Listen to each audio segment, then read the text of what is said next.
Well, all right. Before we keep moving along or actually start the RC10T Cliff Led Edition build series, we have to wait for the cat to move around so that he hears my voice. Hi. You sat there still until I started to talk.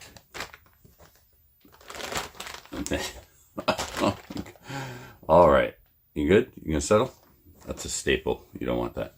All right. So what I'm trying to say here, folks, is it's time to dye the parts. I want to dye the parts. That's it. Go. Yeah, here you go. I want to dye these white parts black. It's something that we used to do back in the day. And I still prefer the Team Associated parts to be black instead of white. The modern cars all come with black parts.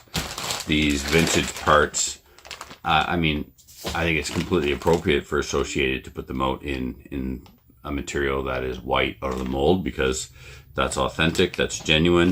If the end user decides they want to dye them, have at it. The added benefit of boiling parts was, now I'm not a scientist, and this is just completely anecdotal, whether it was said in RC Car Action magazine or trackside back in the day, I don't know, but the story goes that boiling the parts also improved their durability. Perhaps it made them more flexible, less prone to breakage. I'm not sure. And if that's true, if it does make the parts more flexible, is that going to have some negative impact upon performance? Unsure, but we're going to do it anyway. So why do I have all the parts laid out?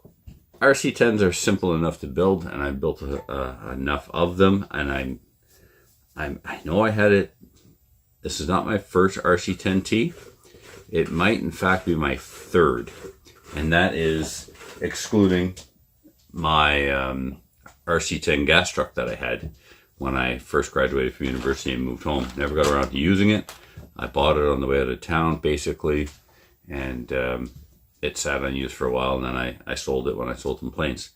So all that to say, I'm familiar with the build process, but I still want to make sure that I know what parts came from what bag, just to alleviate any confusion and headaches along the way. So what I'm going to do is I'm going to take the parts out of the bag and photograph them, and then in my phone I will save the photograph as bag A, and then I'll take the parts out of bag C. Or maybe I'll just lay the parts next to bag C in the photograph, so that when it comes time to build, I'm not going to forget what parts came out of what bag. So let's get that done. When we come back, the parts will be beautifully dyed black with RIT dye, and then we'll start building this truck. All right, this is the before. I removed the parts from, it's not stew, dude. What are you doing? I removed the parts from each bag and then laid them on top of the bag and took a picture, so later I can put them all back in the original bag that they came out of while I follow the manual to assemble. So next time you see this pot of parts, the color will be much darker.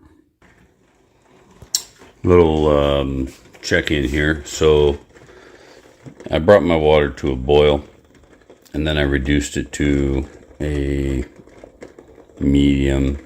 low medium, kind of just barely rolling.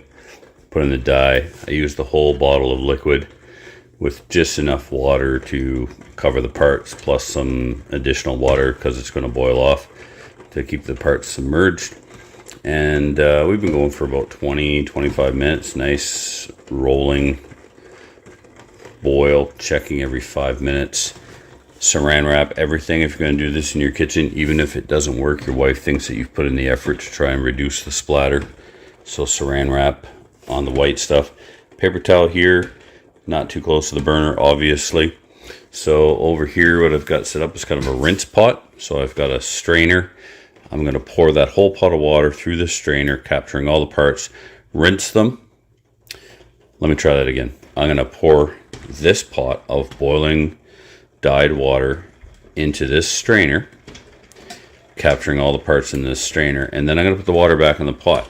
I'm not going to get rid of the water yet, because once I rinse these and dry them off, if there are any that haven't fully dyed, I will put them back in the water and let the process continue.